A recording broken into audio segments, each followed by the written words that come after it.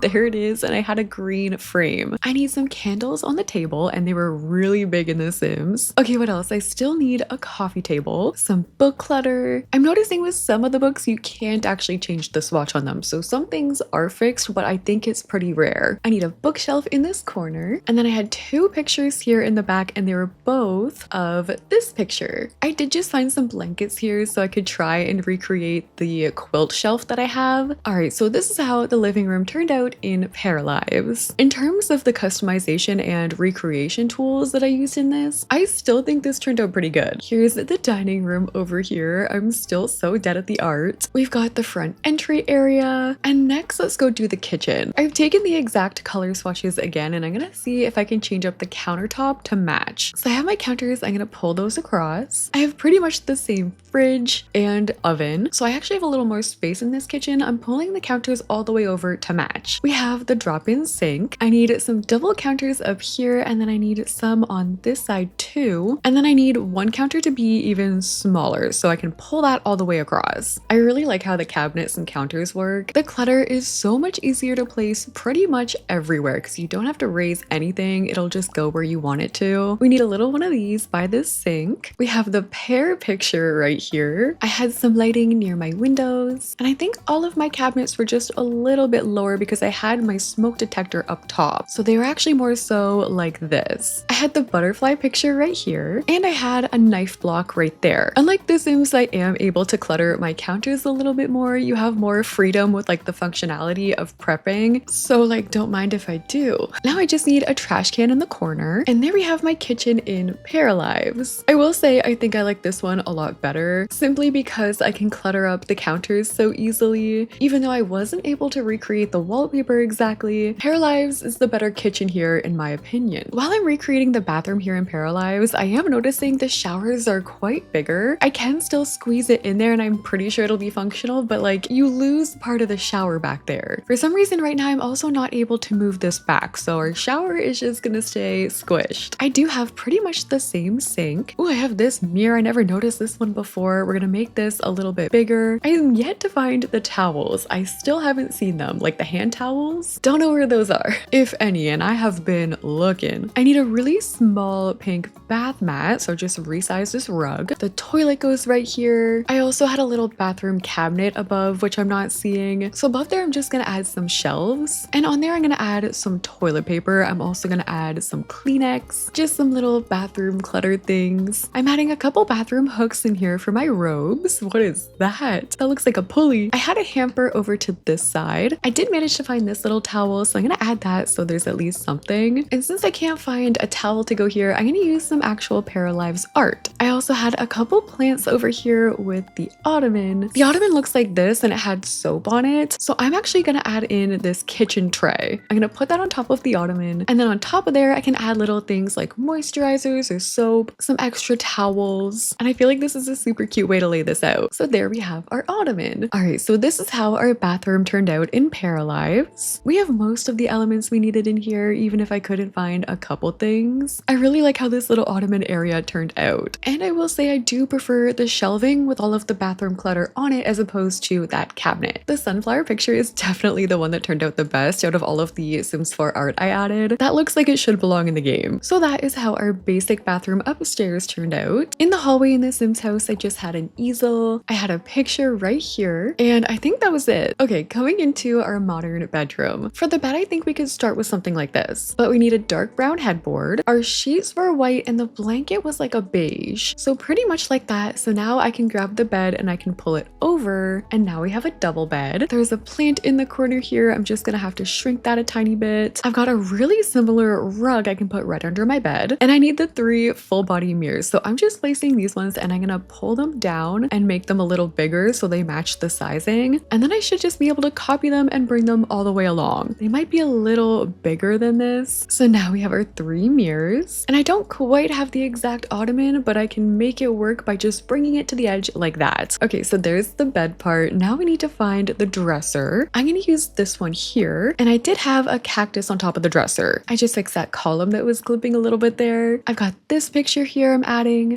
in this bookshelf, and I will say I really like the look of this. I need a clothing rack right beside that, and now we just have to add the desk. We'll get the office chair. We need like the proper desktop computer. I'll add a plant right here. I'm adding the shelving here above, and then up here I just had random office clutter. What was it? I think a pencil holder here. I also had a cork board here, but I don't have that, so I'm just gonna add a placeholder in this tapestry. Okay, so this is how our modern bedroom turned out in Paralives. I will say I like that the spacing seems a little bit bigger in this game. Like you can tell I definitely have more room going on in the middle of this bedroom. And I also really like how the cluttered bedroom office space turned out. I like the look of the bookshelf. I like the look of the clutter over there. But yeah, a lot more space going on in the middle here. Ooh, for the more narrow curtains, I should have been using these ones. So I'm gonna use those on my bedroom here. We need to make the most rainbow bed ever. Oh my gosh, how cute. I never noticed this before. It's a teddy bear bed. I have the option to change the textiles. I don't think I'm gonna be able to get a rainbow one though. Like I can change the pillow, but I can't make the cover multiple colors. I could change the mattress. We can have some colors. Or you know what I could also do is go in and add some pillows. So I added some colorful pillows, and now I'm just gonna use the toggle tool to raise them up where I want them to go. I don't want to cover the bear's face though, so I'm just gonna make them a little smaller. Now we have a colorful bed at least. We can add a blue rug. We're definitely not gonna have that cool cloud mirror that comes with The Sims 4, but I could add this one and make that a little bigger. We also need a neon light. We don't have the tropical neon light, but I do have a rocket neon light. For the art, we need this picture. Ooh, I did a really bad job on this one, but there we go. We'll add a plant right here. I think that has to be a little bigger. Ooh, the canvases. I do have some canvas clutter I can add here, but they're blank. The ones in The Sims I added have like art on them, but this is gonna have to do. I'm gonna add a fancy dresser in the corner. I can't shrink that, unfortunately, so I'm just gonna have to shift some of this stuff over, but it's okay that it's a little bigger since I have more space. And here in Paralives, instead of having the cloud shelf, I have this cloud light. So at nighttime, that turns on like a little night light. The end table I had in here was like turquoise. It looks pretty much just like this one. I just have to make it a little bit smaller. I just added some hanging clothes on top. Up here, there were some little storage boxes, and then I just have to add the clutter on this table. And there we go. This is how our colorful bedroom turned out. This one was really hard to recreate with the sheets that we had in The Sims 4, but that's kind of why I wanted to try it out to see if it was possible. This is what we have going on this side. And then over here, we have our shelves with our clothes. But there we go. That has been us trying to build the exact same house in The Sims 4 and Paralives. Let me know what you think. I think this was a really fun way to test out both of the build modes, comparing the two. And for where we're at, I do think it turned out pretty good. Obviously, it wasn't exact. There's still some things here and there that need to be tweaked. And in terms of how early we are still with Paralives, I would say it held up pretty well. So let me know what you think. Let me know if you guys got Paralives. It is out now, so you can buy it now in early access. And if you like the video, make sure to like, comment, and subscribe. Thank you guys so much for watching, and I'll see you in the next one.